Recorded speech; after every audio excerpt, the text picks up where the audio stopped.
Recording in Susan and I progress. are from NYU Langon, Long Island. We are excited to be here. Jennifer, please feel free to unmute yourself and chime in. Because right now you see I'm trying to kill time until Shirley comes on. But I'm not trying to do it in an open manner, but yes I am.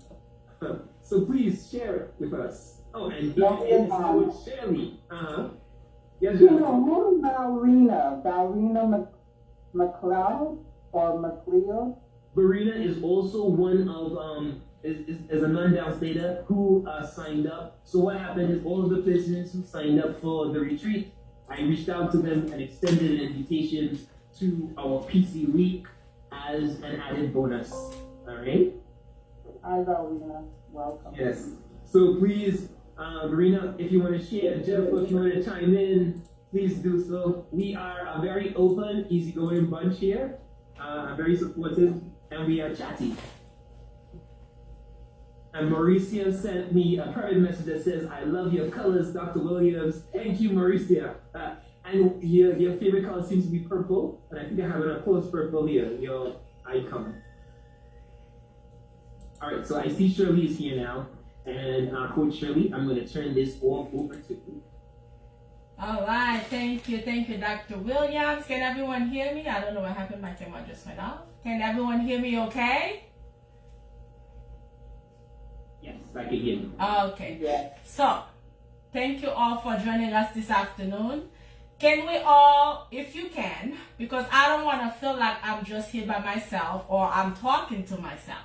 If you are in a position and you are able to, can we please turn on our camera, because some of us may be in different institutions. We've never met each other. We don't know who each other are. So I think we can do a virtual connection by seeing each other's face. So when we do attend a conference and we are there, we can know who we are, and then we can just stop by and say, "Hello, I'm so and so. Remember, you were at the wellness event at SUNY Downstate." And we have a fantastic team here. Kudos to Juliet, kudos to Kino, kudos to Natalie, Chantel, all the Natalies, because I know we have two Natalies, and everyone who came together to make this event possible. So I was super excited to be downstairs because I wanted us to get on our feet and dance and clap and be happy. But guess what? Even though we are all in our own little space, we decided to stay in our office. I'm still going to get you up on your feet. And then we're going to sing, we're going to clap, we're going to get excited, because this is a wellness event. It's not a funeral. It's not work. So everyone turn off your computer. Don't do any work. Put your cell phone away and let's get excited and let's enjoy. I know Chantel is working. That's why she wasn't downstairs. So Chantel, turn off that computer and stop working. This is a coordinator event. We have that 1 little hour and a half to ourselves. We can focus on ourselves for our wellness and well-being. So I'm going to share my screen with you because I have Mr. Ferber Williams who's going to help us get happy before we get started. Okay? So let me find the right video for Kino. You know me. You know it, Kino. Okay? So let's get happy and let's get off our feet. Let's get dancing. Let's whip our hair back and forth. Let's get excited. Let them know we are happy because we just are. Come on. Let's get up.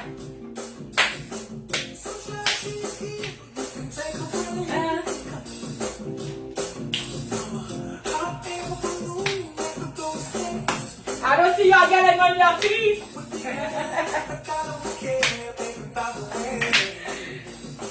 Shout. Come along if you feel like a room without a roof, because I'm happy. Come along if you feel like happiness is the truth, because I'm happy. Come along if you know what happiness is to you, because I'm happy. Come along if you feel like that's what you wanna do.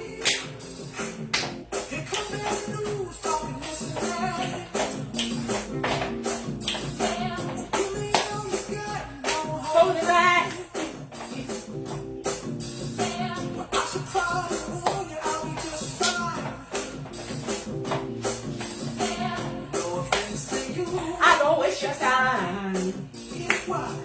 Because I'm happy, clap along if you feel like a room without a roof. Because I'm happy, clap along. It's the truth. Because I'm happy, clap along if you know it's for you. If you feel like that's what you wanna do.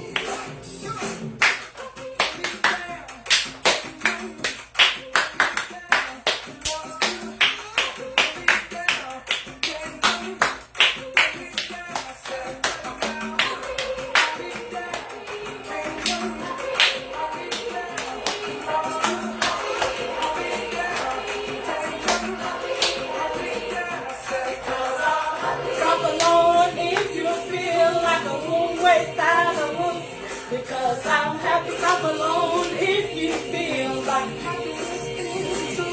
because I'm happy, that's what you wanna do. Because I'm happy, if you feel like that's what you wanna do. Because I'm happy, clap alone because I'm happy. Because I'm happy. Because I'm happy.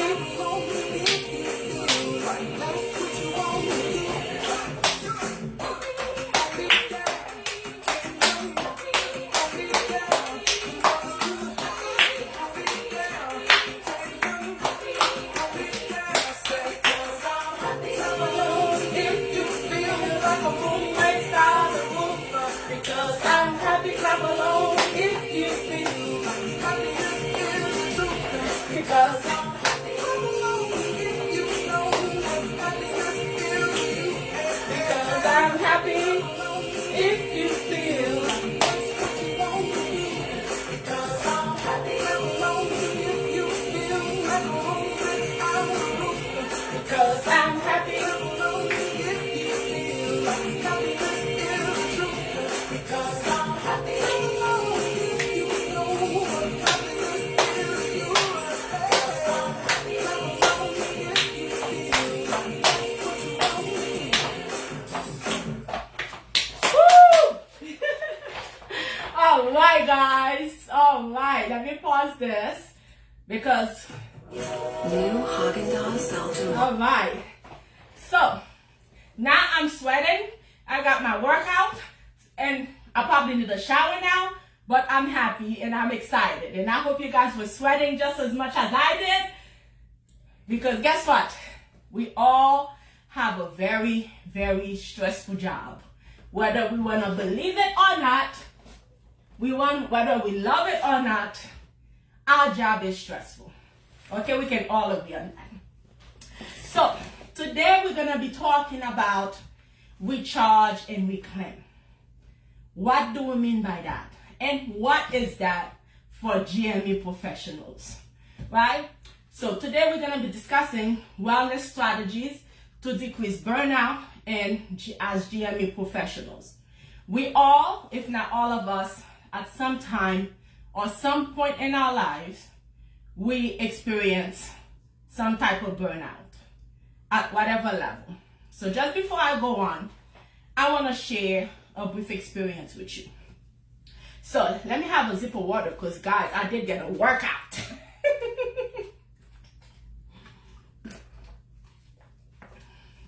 So it was just yesterday that I realized that I have been in healthcare for about 25 years. My daughter is 27, and I first entered the healthcare industry when she was maybe 6 months because I had no idea what to do with myself. I opened a news day and I saw a position for medical assistant. I had no idea what a medical assistant did or does back then, so I decided that I was going to go to school and become a medical assistant. So my journey started there. Then I worked my way up, and now I find myself in GME. In 2019, we were in the pandemic, and it was a terrible, tragic time for many. I'm pretty sure most of us, if not all of us on this platform, know someone who was affected by this pandemic or lost a colleague, a close friend, a family member, or someone you care deeply about. I used to work at Nassau Medical Center. I work on the 14th floor. My daily experience was, as I drove in, I would cross path with the freezer living with corpse. And as I leave, either the freezer was coming in or was leaving. But throughout the pandemic, I went to work every day. I never missed a day of work because I felt like I needed to be there for my colleagues. I needed to be there for my residents. I needed to be there for my fellows because I had a huge program. So I went to work every day. Going to work every day meant that I had to sacrifice my family because we were told we had to practice social distancing. My son at the time was maybe 1.5. So can you imagine me going to work every day and then going home, being unable to hug my kids, kiss them the good night, or sit down at the dinner table to eat with them? Because I was the only one in the household going to work every day. Everyone else stayed at home. And I didn't realize the impact that he was having on my family or my children. So at some point along the pandemic, there was something they started calling us essential workers. And then at some point, people started donating food. And then the fire department, they decided they want to celebrate us every day. They go to different locations and blare the sirens and blow the horn and all the 9 yards. The fact that I live in Queens, I heard many sirens. And driving to work every day, I don't know if any of you have ever seen The Walking Dead. I felt like I was driving to a Walking Dead zone. So I came to work every day. I was that person. I always had an open door policy, even throughout the pandemic. So my resident will come to me, the social workers, the environmental services, the dietary workers, everyone will come to me because my office was like that dumping ground. Everyone will come. In tears, my resident will share, I don't want to go to work. I don't want to, because they're psychiatrists. They don't want to intubate people. They probably did intubation when they did their 4 months rotation in the emergency department. So they're like, I don't know. I only did that when I did my 4-month rotation. I don't want to intubate people. That's not what I signed up for. So they came to my office. They were crying. They were in tears because one of my residents, she was actually... All right, guys. Please mute yourself.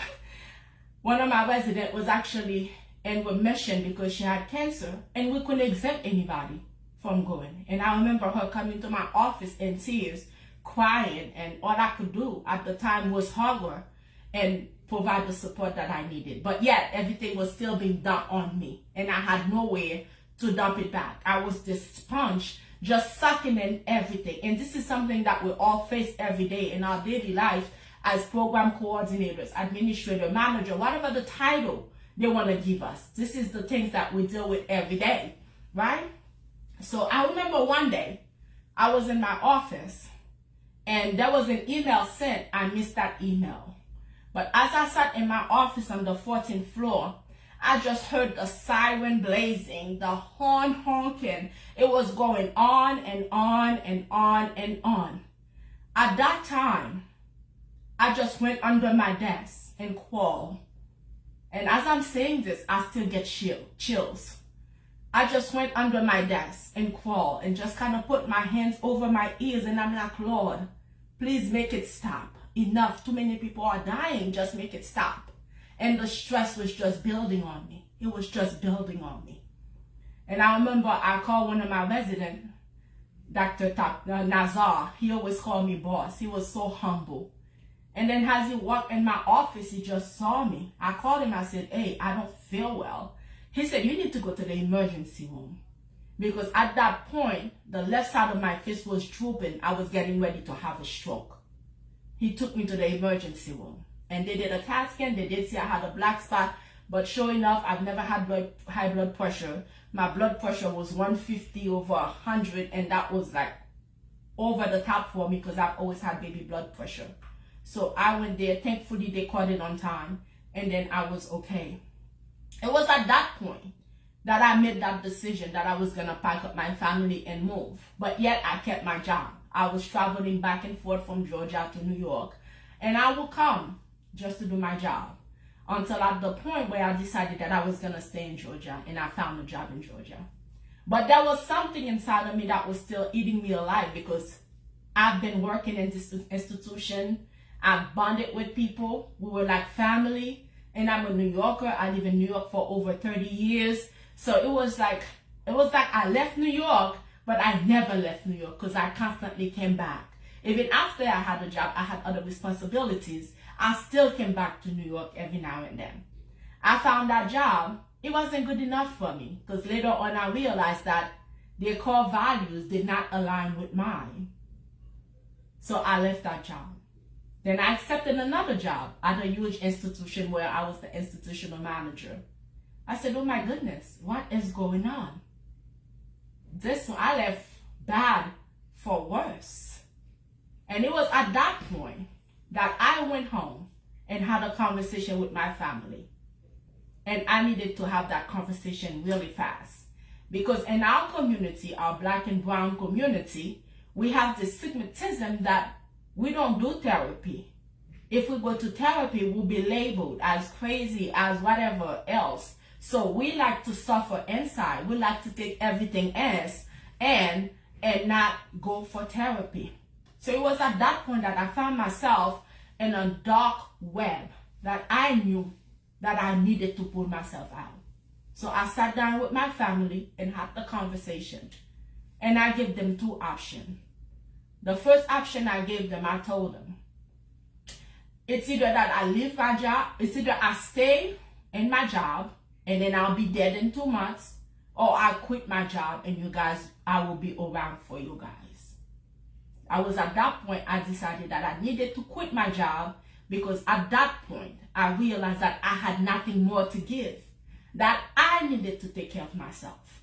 Because sometimes we stay in positions, we stay in places that we are dying inside, we're totally burned out, we get angry, we get frustrated, we don't know how to deal with the situation, and we're afraid to speak up, we're afraid to address other people, and then slowly we are dying inside.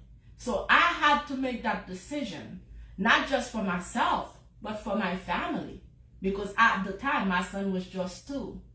And it was 2, and then later on, it was after a couple of years, because I was already there for a couple of years, it was maybe about 4. One day he came to me and said, Mom, I would like to go outside to play. And I said, I don't want to go outside to play, because then all the stress and everything, all the changes were going through me, that at that point was the first time in my life that I weighed over close to 220 pounds. So a lot of changes was happening in my life. And I was so deep in, I couldn't figure it out. It took a 4.5 years old to tell me, Mom, look at yourself. Have you looked in the mirror?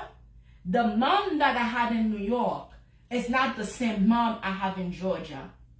She said, you used to be straight. And in his little 4.5 years old language. And now you round. That's him telling me, Mom, you put on too much weight. You need to go on a diet. Okay? So that was his little verbiage, his language. That was the best way that he could express himself, for him to tell me that something was not right. So I took the decision. I took charge of myself. I took charge of my well-being. I took charge of my wellness for me to take care of myself so I could be around. So if right now I was to ask each and every one of you right now, what is the energy level on your phone? What is the battery level on your phone right now? What percentage will it be? You can put it in the chat, or you can unmute yourself and share it. And then tell me the energy level we're on your phone battery right now. What percentage will it be and why? You want me to repeat? If your energy level were a phone battery right now, what percentage would you be and why?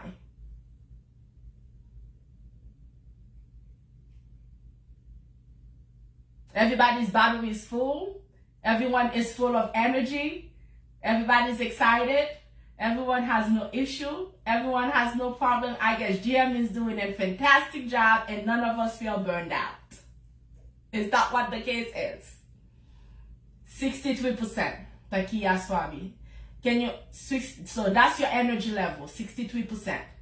And so take out the energy level on your phone as to what you're feeling right now. Are you feeling 85%? Is that the type of excitement you have?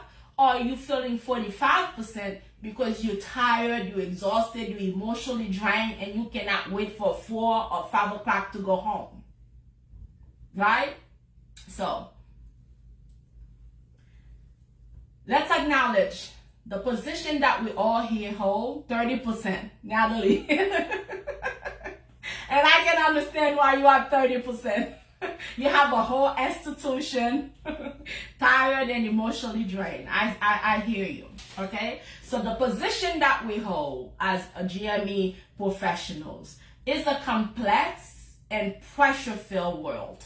We always on the lookout for tight deadlines, content accreditation demand, emotional labor, our daily lives, okay? So we are always stressed. We are always trying to focus on something. We're always trying to meet a deadline. We're always trying to keep our program in a position that we do not get any citation, because we know citation means more work for us, right? So everyone is balancing service, structure, and student success, often at the cost of their wellness. How many of you, when you leave here, you go home, you're still thinking about the work you have to do in the office? If any of you feel that way, just raise your hand, right? Because some of you, you go home and you're still focusing on the work that you have to do. Or you're thinking about coming back tomorrow. Oh my goodness, I got to go back tomorrow and I have to do this. I have to do this report. I have to finish my onboarding. I have to do this and I have to do that. So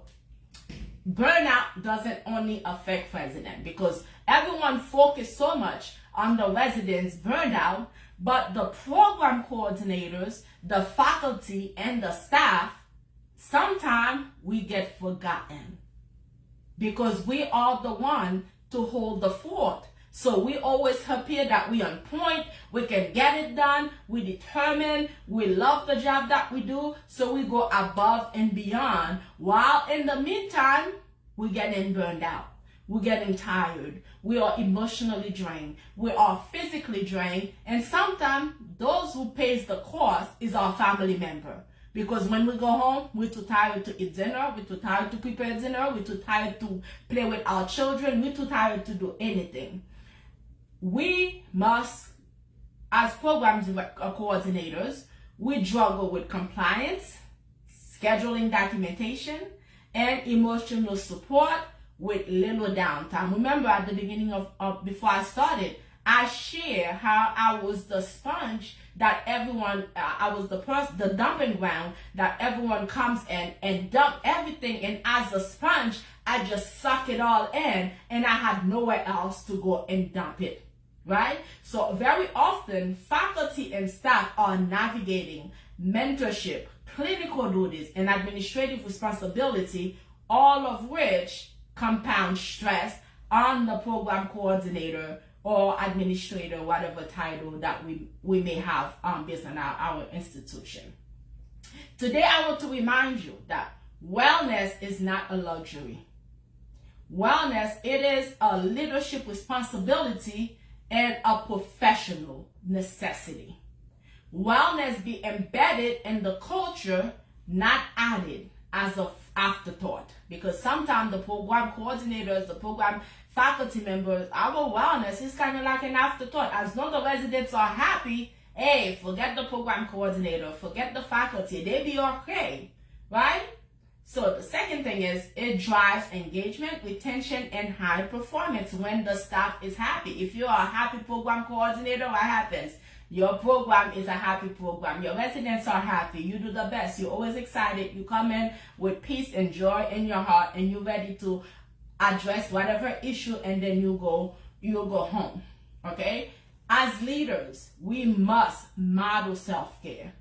And it's also at the system level to practice and foster sustainable excellence for their entire team. It is the leadership responsibility to make sure that all their staff, although everyone, you cannot please everybody, but to some extent, they have to push and try to make sure that everyone at some level have a level of contentment or happiness, okay? Let's understand burnout in GME. The first thing is, somebody mentioned before, emotional exhaustion. You're feeling emotionally drained, you're tired, and you are unable to cope because you have so much going on. You're focusing on the next task, the next thing that you need to do, and then your mind is going all over the place. Sometimes we come in, we sit in our office.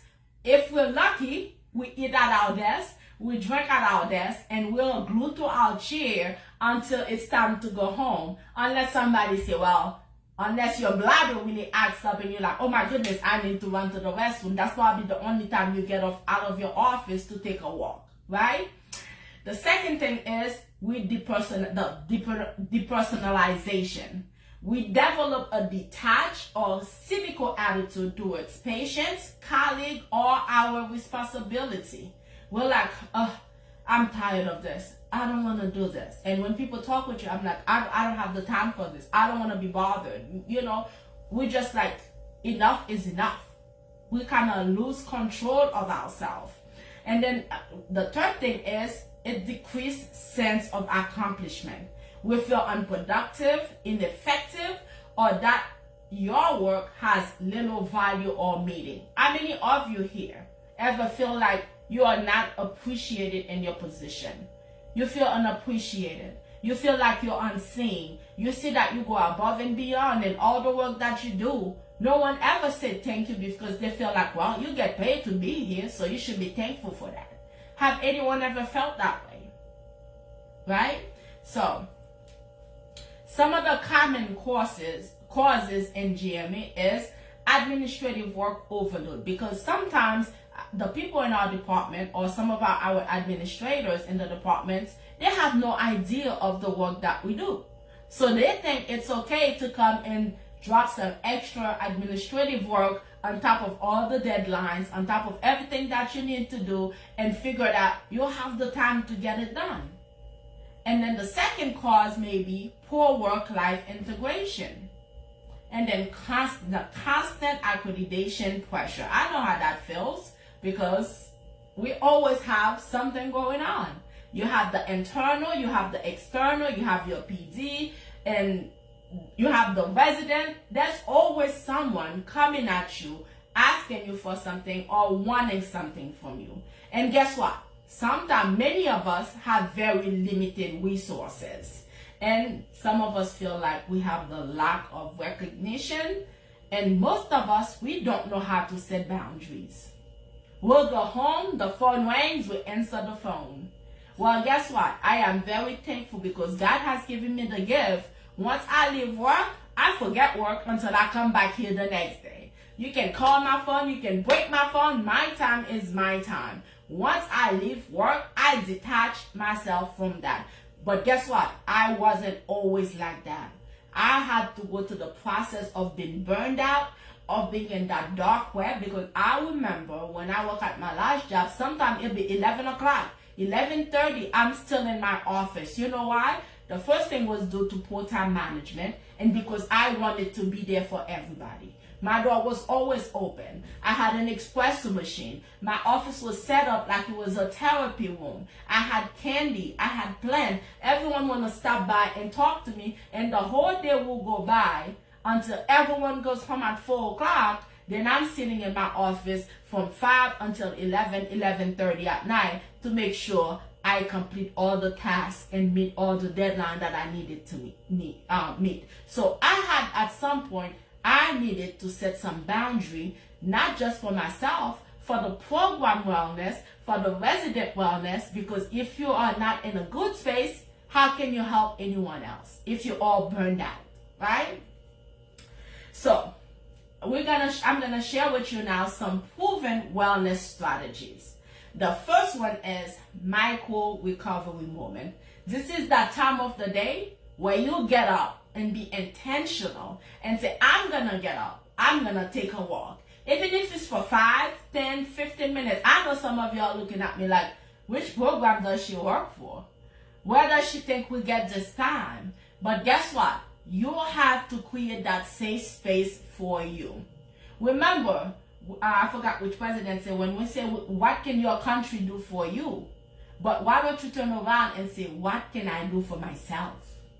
What can I do for myself to put myself in a better position, in a healthier space, that I don't feel burned out, that I don't hate my job, that I don't get angry with my colleague, or I don't go home and pass that frustration down to your family. You need to create that safe space for you when you come to work, to be intentional.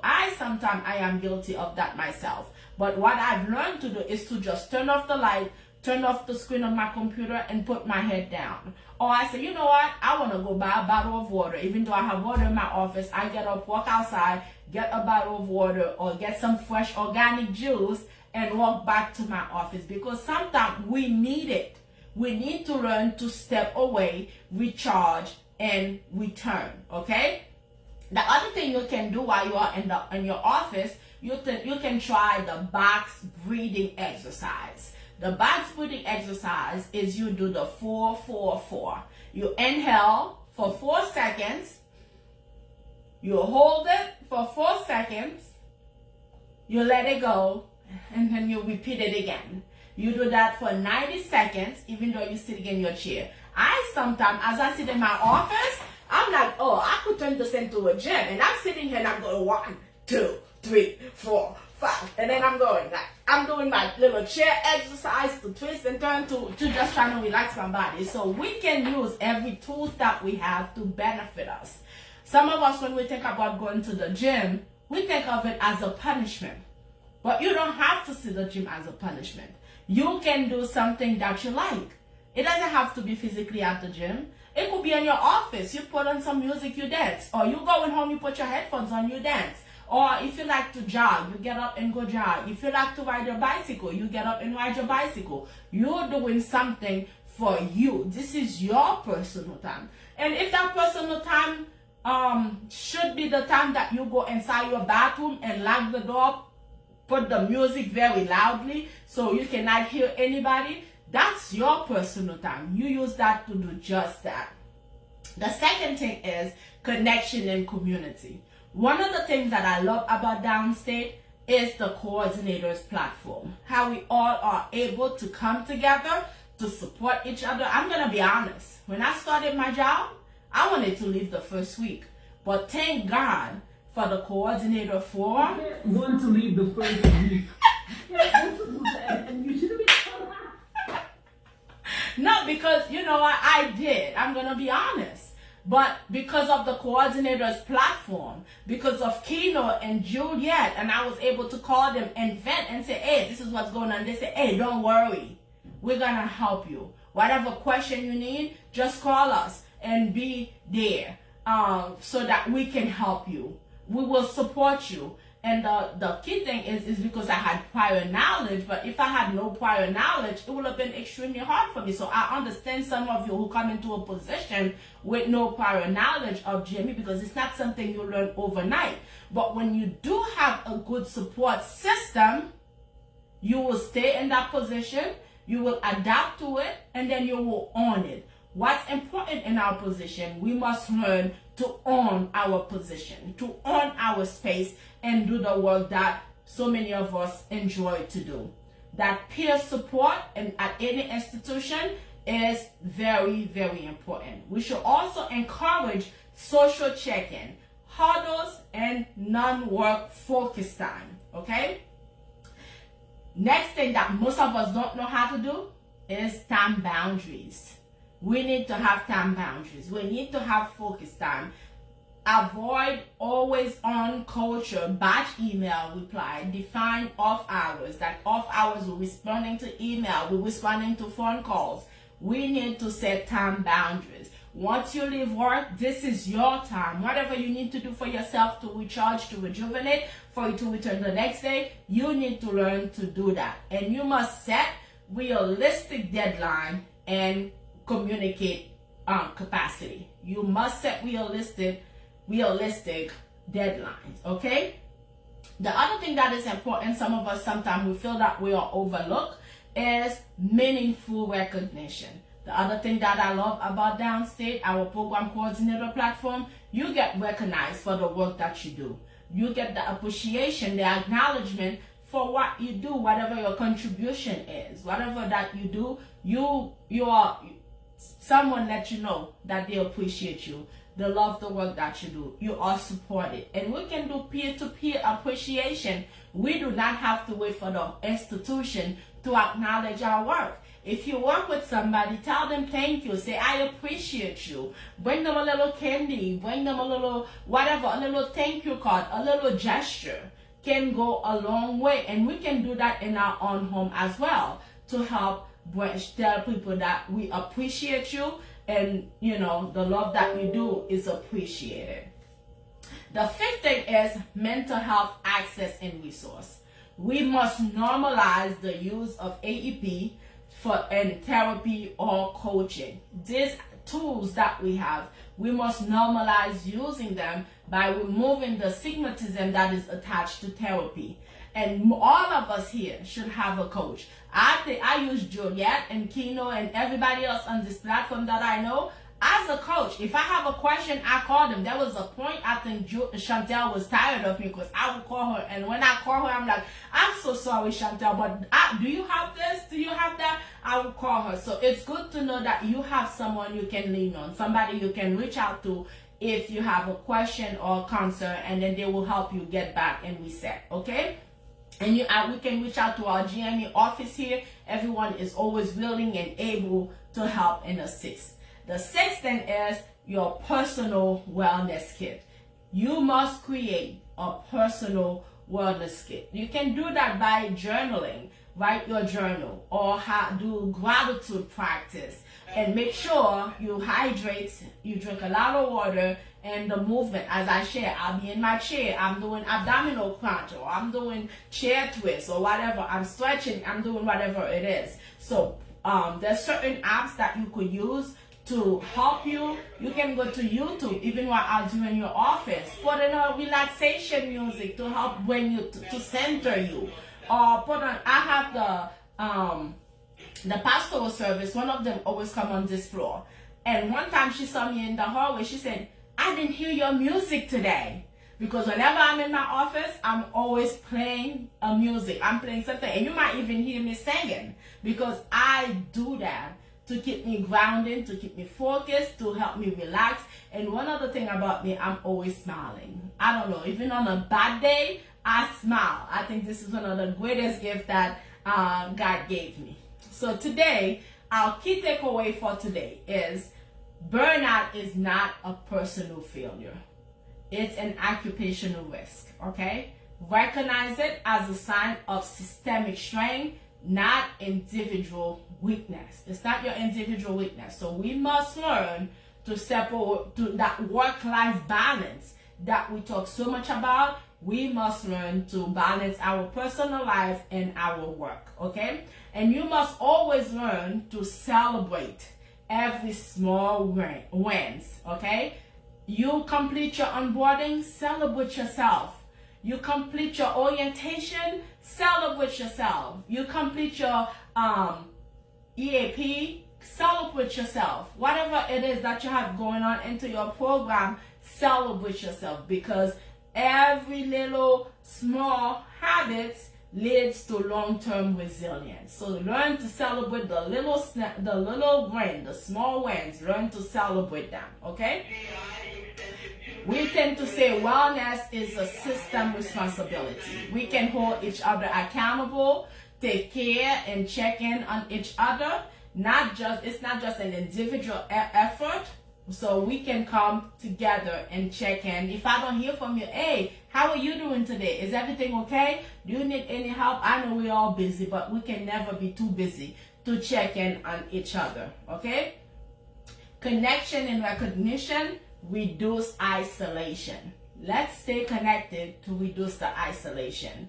A kind word or a share moment can we energize and we engage? So say thank you. When I walk on the floor, if I go into the inpatient unit, I'll say good morning to everybody. And I don't just say good morning. I'll take my time and say, hey, how are you doing today? How's everything? Okay, you be blessed. Have a productive day. Have an amazing day. Some of them probably looking at me like, what's wrong with this girl? Why is she always happy? Can't she see that we have patients to take care? But I'm intentional about asking people, how are you doing today? How's everything? Okay, so we do a 3-minute call to action. As GME leaders or professionals, here's some of the things you can do. You can start one wellness practice this week. Either you can choose to do the breathing, take a break, or do gratitude by getting a little journal to do some journaling and then show gratitude. Can anyone tell me one thing that they are thankful for today?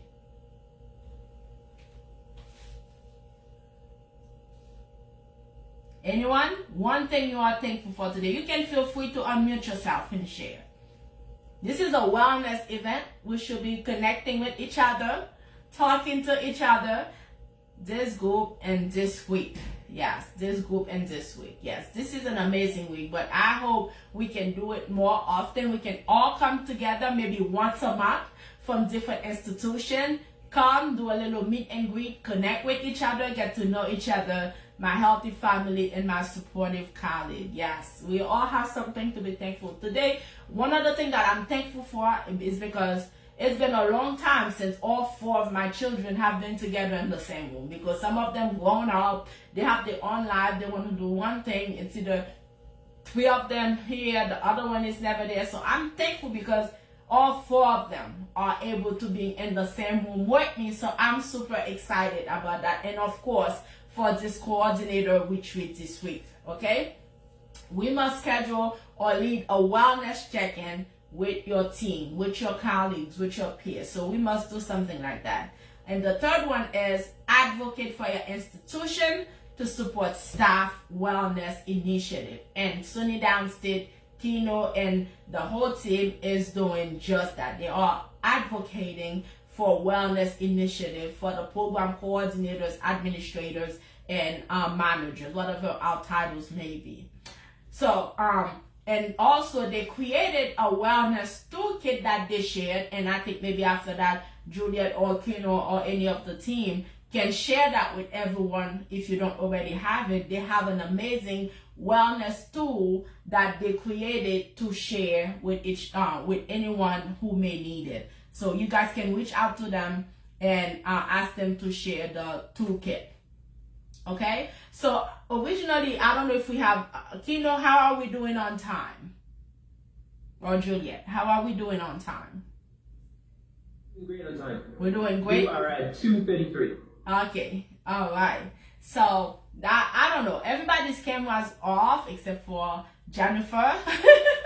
Jennifer's a real trooper. I don't know if anyone else is here, but there was a little exercise if we were in person I was planning on doing. So I don't know if you guys would like to do this little exercise, or should I put on another song so we can get up and dance, because I think we've been sitting for a moment.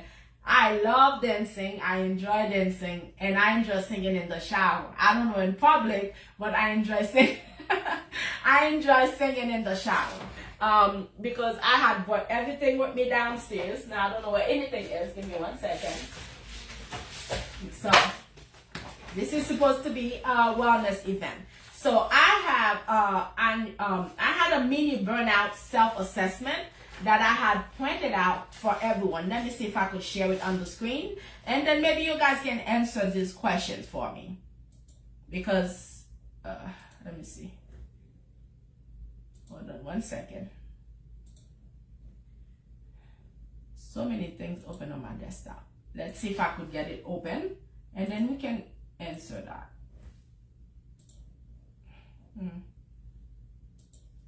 Okay. Give me 1 second. I have, like most of you, I have 100 things open on my desktop.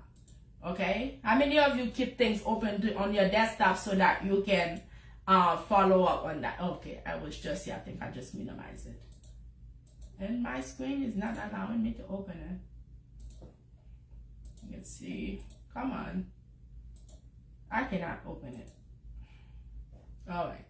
Let me, I can read the questions and maybe you guys can answer. My screen is not collaborating because I have like 3 different screens and it's not being nice to me. Let's see. Okay. So, let me move this back over here. Oh, okay, I see. My laptop was on that. That's why I was acting up. Maybe. Okay, I got it. Where's the assessment? Burnout assessment. Let me share that with you guys and we can answer these questions if any of them applies to you.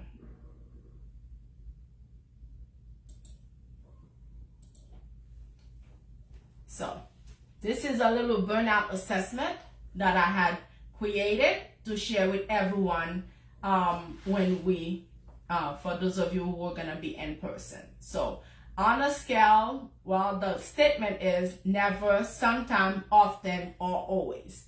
Burnout can sneak in silently. Use this quick self-check to reflect on how you're really doing.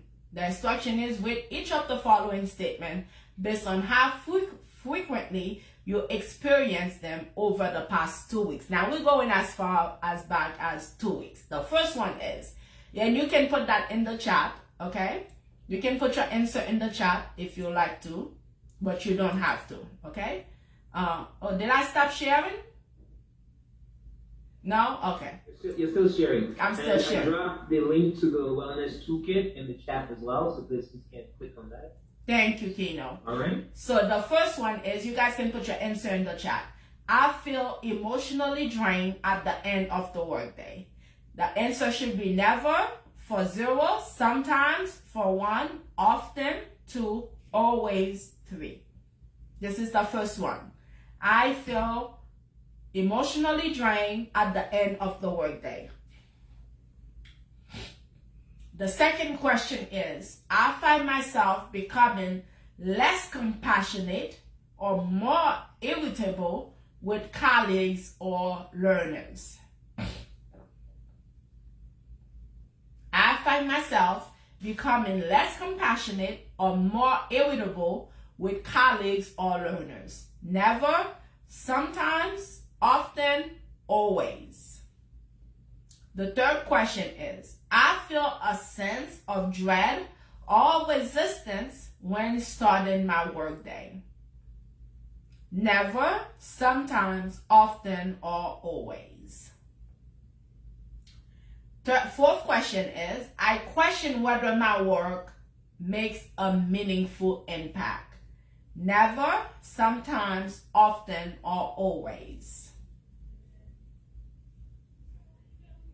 Kino, I don't know if you can keep a tally for me. Okay. Thank you. See how many people said never, sometime, often, or always. I find it hard to focus even on routine tasks. Never, sometimes, often, or always. You can put 0 for never, sometimes as 1, often as 2, always as 3. I feel physically or emotionally exhausted even after resting. Never for 0, sometimes 1, often 2, always 3. The 7th question is, I feel unrecognized or undervalued in my role. Never for 0, sometimes 1, often 2, always 3.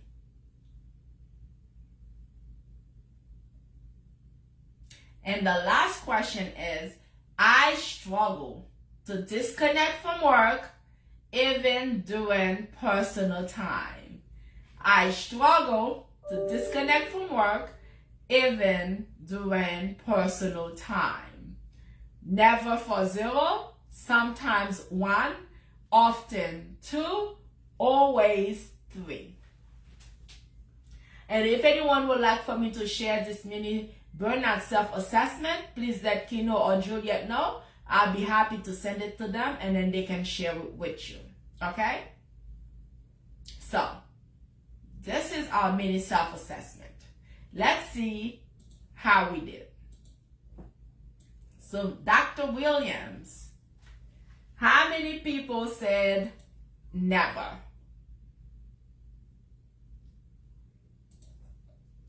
Kino, are you with us? Let's see. I think he may still be counting. Yeah, give me a little minute because I just copied and pasted. I'm old school. Okay. I use my fingers to count with my, to count. So just give me a minute, y'all. All right. So as Kino counter, so we can see many of us, we love the work that we do. I love the work that I do. I enjoy working with the residents, and I feel accomplished when I see them coming so frail, afraid, and scared. And then when they leave, they look all grown. Some of them get married, may even have children, or they're leaving to be a faculty. One of the stories that stuck with me is when I was in psychiatry. I remember one of my residents, she came in. She never worked a day in her life. And then one day she walked in the office to collect her paycheck. It was like she was like, say, walking on cloud 9. She danced. She was so happy. She was so excited because she's like, oh my goodness, I have my first paycheck. And over the years, I've watched her grown to become a woman, and then to become a licensed practicing physician, to graduate and then to move on. This is the part of my job that make me feel so accomplished and fulfilled. And this is why I enjoy working with the residents. So today, as I share with you, I want to remind you that you cannot pour from an empty cup. You must take care of yourself first, so you can continue to take care of others. So we can continue to make the impact that we make in graduate medical education. Because believe it or not, no matter how small you think your contribution is, without you, don't tell Dr. Dress or anybody I said that, there's no graduate medical education. Because most of our PDs, they have no idea what to do. If you call out, they are lost. If you, God forbid, you go out on a live, you come back and you have citation after citations after citation that you may want to get up, quit, and run. Okay? So without us, we are a major contributor to the work that we do. The PD, they don't manage the programs. We manage the programs. We are the key person for the program. And guess what? Sometimes the residents are more comfortable talking to us than they are with the PDs. I remember one of them was going on a date, and he came to me and said, what should I do? Can I get flowers? Where should I take her? What should I do? So whether you want to believe it or not, some of us, we are their mom. We are their family away from home. Some of them come from very far. And most of them, they do appreciate us. They do care about us. I could tell you, I could call on any of my residents. If I need something done, they will do it for me. They will take care of me. If something is not right with me, they will come and support me, just as they know I have their back and I will support them.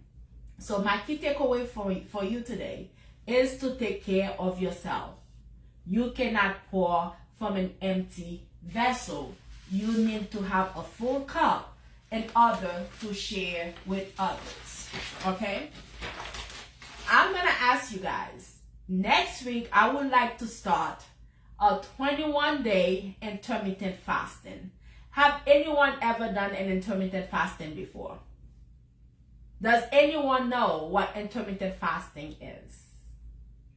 So there's different type of intermittent fasting, okay? Because Deborah, I shared with her yesterday, and she said, I can't wait. I would love to do it. I'm excited, okay? So I'm going to give you a little brief overview and the different type of intermittent fasting. And if anybody's interested, this is one where we can all come together as a community. And whatever the reason is that you want to do the intermittent fasting, whether for you to get healthier, whether to declutter your mind, whether to feel healthier, whether for you to reduce the inflammation in your body, whatever the case may be, just reach out to me and we can come together as a group. So that support system will hold us together. So we can do it. We can declutter our mind, our body, our soul as we get healthier together. Okay, so intermittent fasting is an eating pattern that's cycle between a period of eating and fasting. Unlike traditional diet, it doesn't focus on what you eat, but when you eat. So the different type of Kino, you have something? You raise your hand? Ah, okay. So the different type of intermittent fasting. The first one is the 16 and 8 method, which means for 16 hours you will fast, and the 8-hour period you can eat whatever you want. But you must be consistent with the time. If you say you're gonna eat between 12 and 8, you must eat only between the 12 and 8. No late nights, no late night snacks, no getting up in the middle of the night to sneak into the refrigerator because you're feeling hungry. I know Kino can eat, but you know, no late night snacks. So you have the option to do the 16 and 8. And the benefits of that is support weight loss. It improves your blood sugar control and reduce late night snacking if you do the 16 and 8. The second option is 5 and 2, which means for 5 days you can eat whatever you want, but the 2 days you're gonna do the intermittent fasting, you can eat, but you must keep your calorie intake between 500 and 600 calories for those 2 days. And the benefit of that is to promote fat weight loss, okay, and may reduce insulin resistance and easier to maintain long term because you get to eat 5 days and then the 2 days, those are the 2 restriction days. That's the second one. The third one is the alternate day eating. You eat every other day. So the other days when you do eat, you'll do the 500 calorie or none at all. It depends on you. Okay, and the benefit of that, if you have an event you must attend in the next 15 to 20 days, you do a rapid weight loss and then it improves your metabolic health and potential heart health benefits. So the fourth one, you can do the eat and stop. Okay, Kino will not be able to do that because Kino cannot do no eat and stop business. I'm picking on Kino because he seems like he's the only guy on the platform. I should turn off the camera. I think you should turn off the camera. So we can do the eat and stop. I do see Nancy's videos going. I see Jennifer's videos going. Yes. And I see Susan's videos going. So those are some options as well. Yeah. But unfortunately, you're the only guy on the platform, so it's gonna be you, Kino. So we can do the eat and stop. So you eat 24 hours once or twice per week. 24 hours, you fast, 24 hours once or twice per week.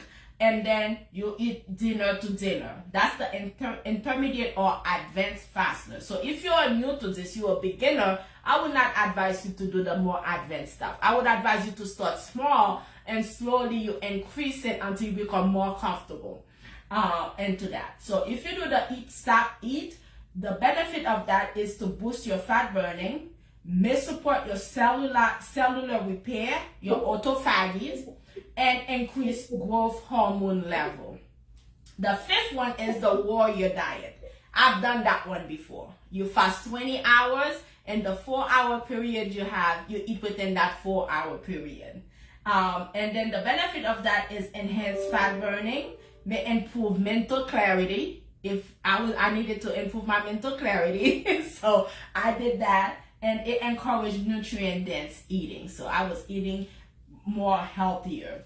And then we have the other one, the OMAD, which is something I've also done. This one you fast 23 hours, you only have 1 hour period for you to eat whatever you want.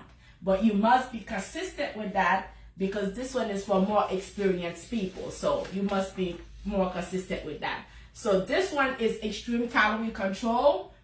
It improves your mental sharpness and it's efficient for short-term fat loss. If you have a huge event you want to go to and you want to get, you want to shed a few pounds very fast, this will work for you, but you must be consistent with it. So here are some of the health benefits for intermittent fasting. The first one is weight loss and fat burning. The second one is it improves insulin sensitivity and blood sugar control.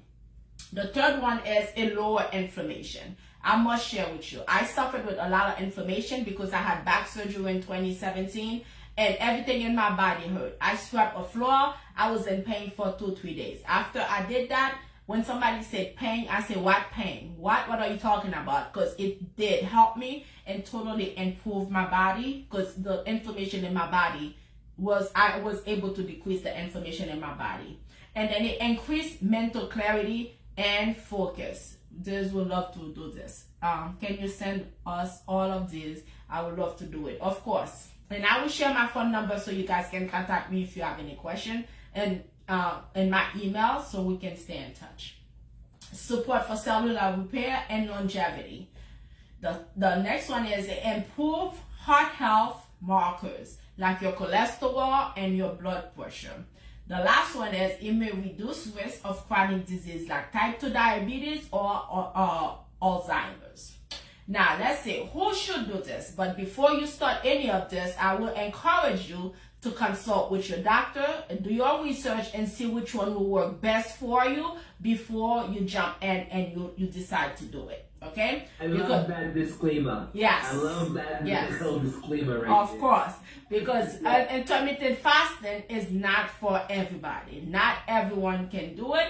I've done it in the past. When I first started, it was not easy, but after the 3rd day, it gets easier, but you must consult with your doctor before you do it, okay? So if you are pregnant or breastfeeding, you cannot do it. Children under the age of 18, people with a history of eating disorder, those with type 1 diabetes or type 2 diabetes, people taking certain medication like insulin, blood pressure medication, an individual with chronic illness unless medically clear. So you must consult with your doctor before you decide you want to do an intermittent fasting because it is not for everybody. So who can participate? People in good health, people looking to lose weight or reduce visceral fat, those seeking to improve metabolic health, individual aiming for mental clarity and improved focus, anyone wanting a simple structured eating pattern, okay? And last and not least, my final thoughts in that section is fasting isn't about restriction. It's about rhythm. So start slow, stay hydrated, choose a method that fits your lifestyle, and listen to your body. Consistency over intensity is key. So we must be consistent. Whatever we're doing, you must be consistent if you want to see the result. Okay, as I shared before, you cannot pour from an empty vessel. You cannot pour from an empty cup. You must take care of yourself first so you can continue to care for others. And last and not least, my closing inspiration for you. Caring for yourself is not self-indulgence. It is self-preservation and it is self-preservation, and that is an act of political welfare. So that was written by Andrew Lord. Thank you everyone for spending the time with me. Now, if you have any question, I'll be happy to answer.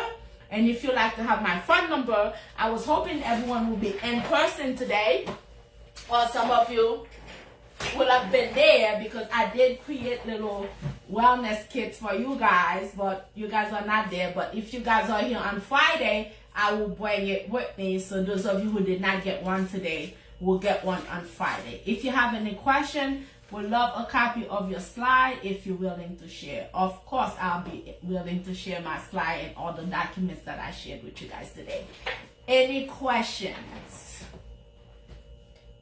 Any questions? Any question? Kino, were you able to get the numbers to see how Yes, I we're was. doing? Great presentation. Thank you. I, You see, Kino's working in the middle of a wellness session.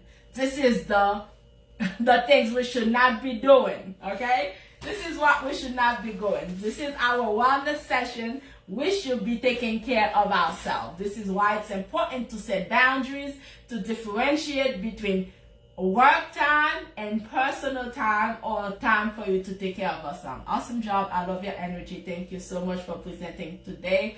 Thank you for joining. Thank you, Jennifer, for keeping your camera on, and everyone else who kept their camera off because they're still working. I still thank you. But I hope after today, we'll learn to separate work time and wellness time so we can take care of ourselves, because if we don't take care of ourselves, guess what?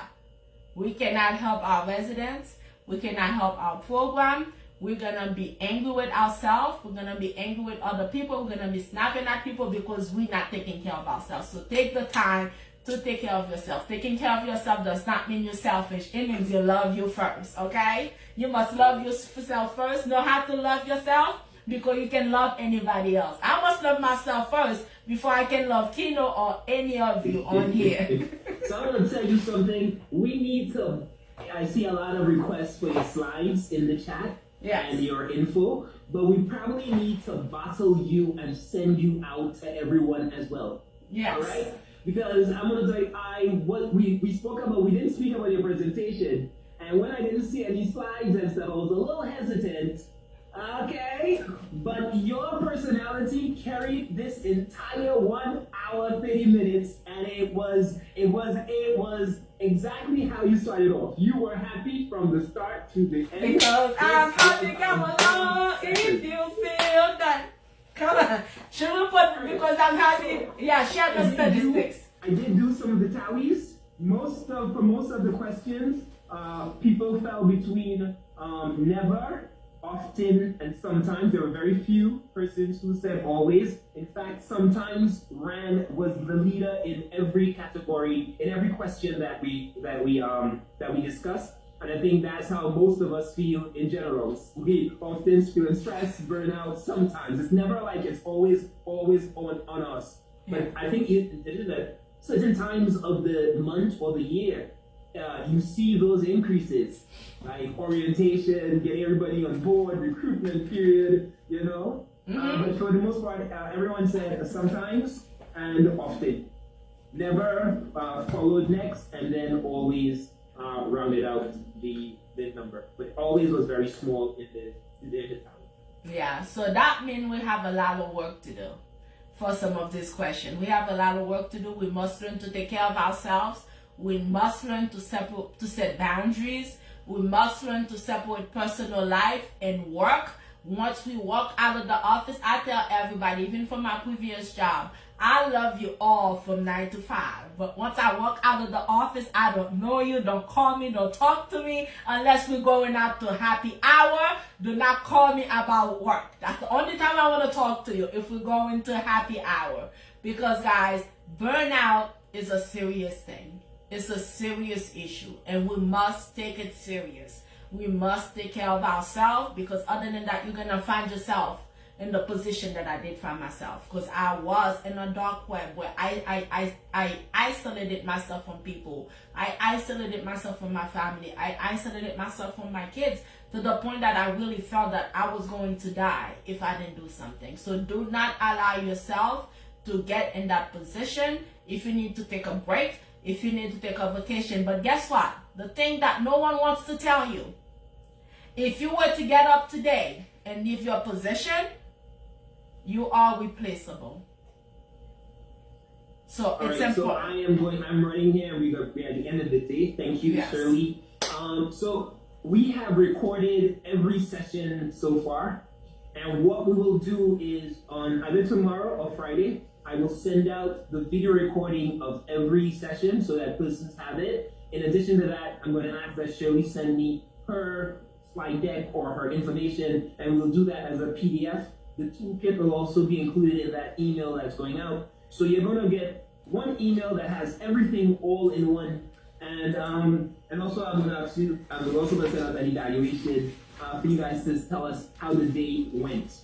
One final thing, tomorrow is we have Diva Dance who will be in the house, and I sent out an email to the downstairs saying what you should be wearing. They're saying come with relaxed clothing and come to have fun. They are working on a dance routine, so it will be our moment to be like John Travolta when we doing all the dance and stuff. All right, and it should be amazing. So in the chat, Coach Shirley has put in her number, which is 516-343-3799. You can contact her at any point in time, as well as her email, shirleyboswan@downstate.edu. All right, everyone, thank you for an awesome session. Have a good evening. Thank you all.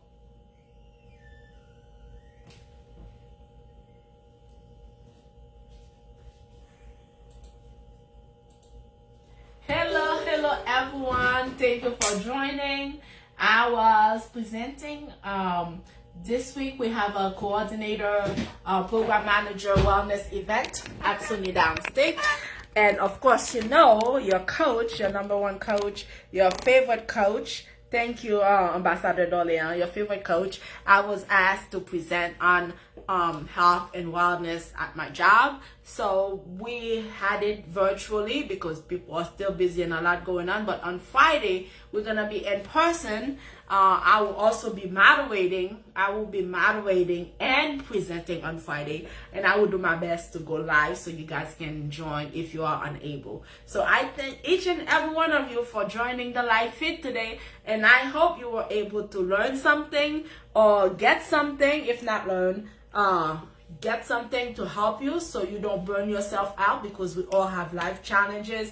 We all have things going on, and sometimes we feel overwhelmed and stressed and we don't know what to do. So if you are experiencing things like that and you need somebody to talk, be sure to go and get a professional to speak. Do not hold it all in to yourself and be stressed out and being unable to focus to be the best version of yourself. So go do something. Get up, get active, get moving. Whatever it is that you enjoy doing, get outside in the outdoors to do it. If you enjoy walking, go for a walk. If you enjoy cycling, go for a cycle, go for a bicycle ride. If you enjoy hiking, go hiking. Whatever it is that you do. If you enjoy dancing, go dancing. If you enjoy singing, sing. Whatever the case may be. So go, get active, get moving, and then get your mental health in place. Caring for yourself first does not mean you're selfish. Loving yourself first does not mean you're selfish, because you cannot pour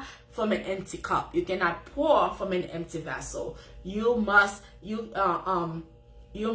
take care of yourself before you can take care of anybody else. Okay? Hello, Caroline. It's been a long time. Thank you, Bernard Allen, for joining again. Natalie Desir, Ambassador Dolean, Yvonne, Richard, everyone. Thank you very much for joining. Please don't forget to like, share, follow, and subscribe, so that when I come live, when I'm sharing information, you'll be able to get some of this information, and then maybe you can share it with other people who might need a word of encouragement, who might need some support. You never know. Sharing one of my videos can help save somebody's life. Okay? Again, I thank you. I appreciate each and every one of you. Have an amazing afternoon. And then I'll see you guys back here tomorrow morning at 9 a.m. on the Morning Talk with Coach Shirley. Be blessed. Thank you. Ciao. Bye-bye.